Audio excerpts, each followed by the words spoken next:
Bien le bonjour ou bien le bonsoir à tous, c'est Aurélien de la chaîne Char Hélice et comme vous avez pu le voir, nous allons parler du F4U Corsair, de son vrai nom, Chance Vought F4U Corsair. Comme vous pouvez le constater, il s'agit d'un avion à hélice et cet avion américain assez trapu fut utilisé à partir de la Seconde Guerre mondiale. Donc, si vous avez vu ma vidéo sur le Junkers 87, vous avez sans doute remarqué qu'il a également des ailes en W. Il fut utilisé partout dans le Pacifique, donc contre les Japonais notamment, pendant la Seconde Guerre mondiale. Le nom Corsair est inspiré d'un biplan des années 1920, le Vought O2U Corsair. L'objectif était de faire un avion le plus petit possible pour un moteur le plus gros possible. En tout, 12 583 appareils furent construits pour 12 571 appareils mis en service.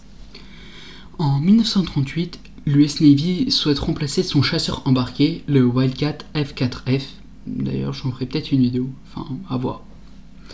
Bref, Reichsbiesel propose le 8 avril 1938 un prototype nommé XF4U1 Buno 1443. Pourquoi ce nom? J'en sais rien. Mais toujours est-il que la Navy décide de passer commande d'un prototype le 11 juin de la même année. Celui-ci connaît son premier vol effectué par Lyman Bollard le 29 mai 1940. Ce prototype est équipé du moteur en étoile XR 2804 développant 1805 chevaux. L'hélice du F4U Corsair mesure 4,04 mètres de diamètre, donc c'est l'hélice la plus grande de l'époque, ce qui nécessite un train d'atterrissage pouvant se rétracter sous les ailes. Donc en l'occurrence le train il peut se rétracter à 87 degrés. Donc le train doit être assez solide, mais pas trop lourd ni trop encombrant. Ce sont justement ces critères qui ont conduit le choix de la forme de l'aile vers une forme en W qui porte le doux surnom de aile de mouette inversée. Cette forme permettait de réduire la longueur du train d'atterrissage. Elle permettait également d'avoir un meilleur angle de vue pour le pilote parce que la visibilité était un sérieux problème du fait que son cockpit était assez en arrière. Cela permettait également une traînée aérodynamique assez faible, une simplification de la structure, une masse moins importante, parce que du coup on n'avait pas besoin de congé de raccordement. Donc je fais une petite parenthèse, un congé c'est quoi? C'est une espèce de transition pour un angle, je vais vous le montrer sur un logiciel de modélisation 3D, ici Inventor 3D, vous verrez mieux. Donc voilà, là j'ai ma pièce tranquille sur Inventor, j'ai fait un pavé parce que bah voilà. C'est assez simple, donc là je vais dans congé et je clique sur les arêtes que je veux arrondir en quelque sorte. Donc voilà, maintenant j'ai mes arêtes qui sont arrondies en quelque sorte. Donc c'est ça un congé, c'est les arêtes qui sont arrondies si on veut simplifier. C'est plus droit comme les autres arêtes. Des volets hyper sustentateurs à double surface et à double courbure étaient installés pour réduire la vitesse d'atterrissage.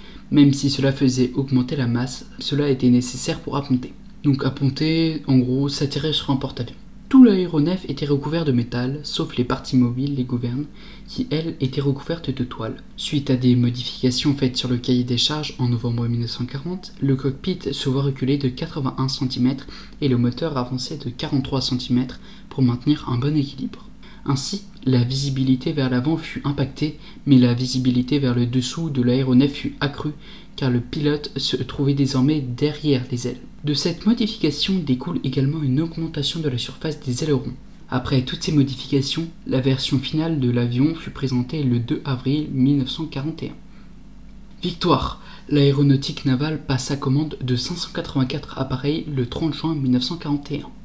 En effet, il y avait 3 fabricants de ces appareils, Chance Vought, Goodyear Aircraft et Brewster Aeronautical.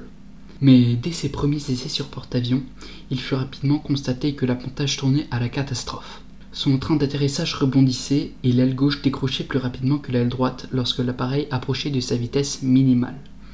De plus, si le pilote voulait remettre les gaz parce qu'il avait raté l'appontage, la différence entre les deux ailes se faisait encore ressentir et cela se tournait très souvent au crash. C'est ainsi qu'il fut interdit de porte-avions par la marine américaine pour être confié au Marine Corps. Du coup, plusieurs modifications furent encore apportées, comme des amortisseurs plus souples pour le train d'atterrissage, une augmentation de la tourelle, et le problème du décrochage de l'aile gauche fut résolu. L'aile droite décrochait maintenant en même temps. Au final, il fut réutilisé sur les porte-avions américains à partir de 1944. En effet, Les Anglais avaient eux aussi eu des F4U Corsair, et ils avaient trouvé une technique bien particulière pour le faire atterrir plus facilement sur le porte-avions. Réaliser une courbe lente et continue, puis s'aligner avec le pont à la dernière seconde, ce qui permettait de garder l'officier de signalisation en vue jusqu'au dernier moment. Il gagna le doux surnom de « mort sifflante » auprès des Japonais, venant de son efficacité et du son produit par le vent dans ses bouches d'aération.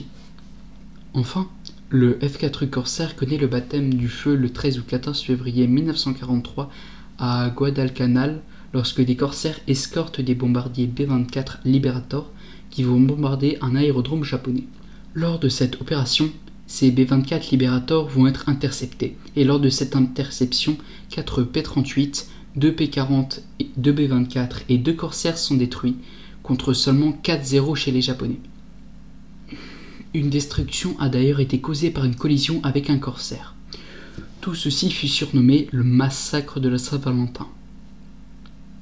Le major Gregory Boyington rejoint les Marines en 1943 et prend la tête de l'escadrille VMF 214 avec 27 autres pilotes formés en moins de 3 mois, ce qui est très peu. Cependant, la VMF 214 fait rapidement ses preuves. Elle détruit 203 avions japonais, dont 97 en combat aérien, coula plusieurs navires et le tout sur le territoire japonais. Gregory Boyington, surnommé Papy, compte 28 victoires, 22 sur F4U Corsair et 6 sur P-40.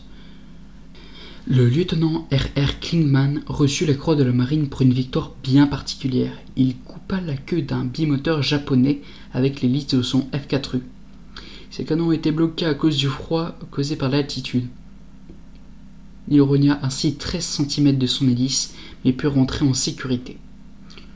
Le plus grand déploiement de Corsair fut à Okinawa, entre le 7 et le 30 avril 1944.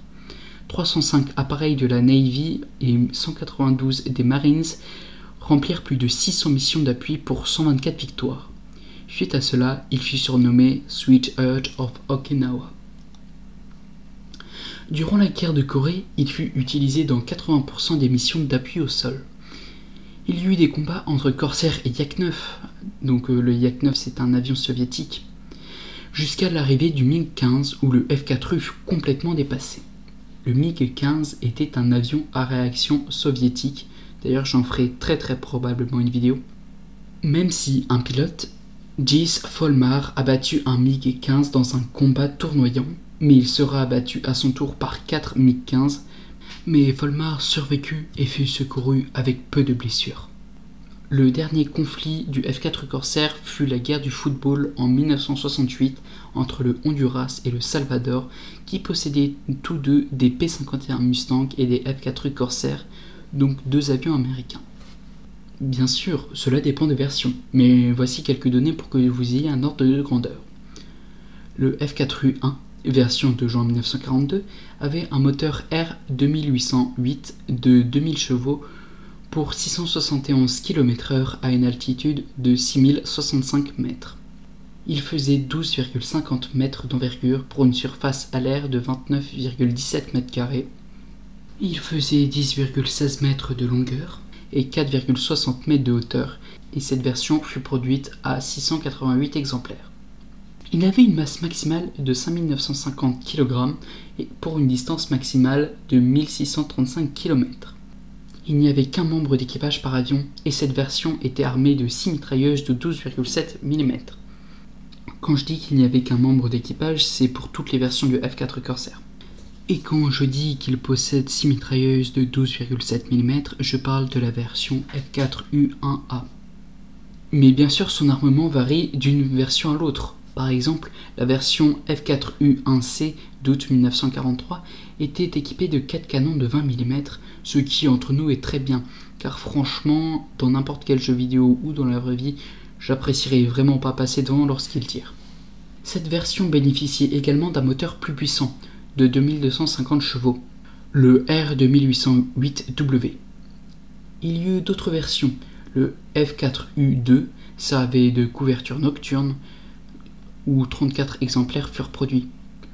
Le F4U3 n'était que des prototypes pour ainsi dire, et il n'y en eut que 3 de construits. Mais le F4U4 connut de réels changements, à commencer par une hélice à 4 pales au lieu de 3. Le cockpit fut renforcé et la visibilité du pilote fut nettement meilleure. Le moteur était un R2832W de 2100 chevaux. 2357 exemplaires furent produits. Il arriva trop tard pour participer à la Seconde Guerre mondiale, mais il fut utilisé durant la guerre de Corée. Le F4U5 était équipé d'un moteur de 2459 chevaux et certaines versions furent équipées d'un radar dans l'aile droite. Et en tout, 571 exemplaires furent produits. La version F4U6 servait principalement de soutien aérien et d'attaque au sol avec du blindage supplémentaire, 4 canons de 20 mm, 8200 livres max de bombes pour un moteur de 2300 chevaux en 112 exemplaires. Puis finalement, 20 versions F4U7 qui servit uniquement à la France en tant que chasseur multirôle pour 2100 chevaux. Vous pouvez d'ailleurs le trouver en 6.0 sur War Thunder dans l'arbre de recherche français. Bien sûr dans l'avion, parce que si vous allez dans Marine ou dans Char, ça marche pas trop. Il était très efficace avec un taux de 11 victoires pour une défaite. Il effectua très précisément 64 051 sorties, dont 54 470 depuis des bases terrestres et 9 581 depuis des porte-avions, pour un total de 2140 appareils ennemis détruits pour seulement 189 appareils perdus. La production de F4U s'arrêta en décembre 1952, mais il fut employé par l'US Marine jusqu'en décembre 1954 et par l'aéronavale française de 1954 à octobre 1964. Il sera utilisé jusqu'en 1979 par le Honduras. Après la fin de la Seconde Guerre mondiale, la plupart des corsaires restants sont des F4U4, mais comme vous pouvez l'imaginer, ils seront de plus en plus délaissés au profit des avions à réaction, si bien que maintenant, ceux qui restent sont désormais aux mains de collectionneurs. Il fut également utilisé par d'autres pays, que ce soit pendant ou après la Seconde Guerre mondiale, comme le Royaume-Uni, qui l'utilisa de 1943 jusqu'à la fin de la Seconde Guerre mondiale, l'Argentine, de 1956 à 1968, la Nouvelle-Zélande, de 1944 à 1949, le Salvador, de 1957 à 1976, ou encore le Honduras, de 1956 à 1979. Le F4U Corsair a bel et bien gravé les esprits de l'aéronautique, et il restera à jamais une légende du Pacifique de la Seconde Guerre mondiale.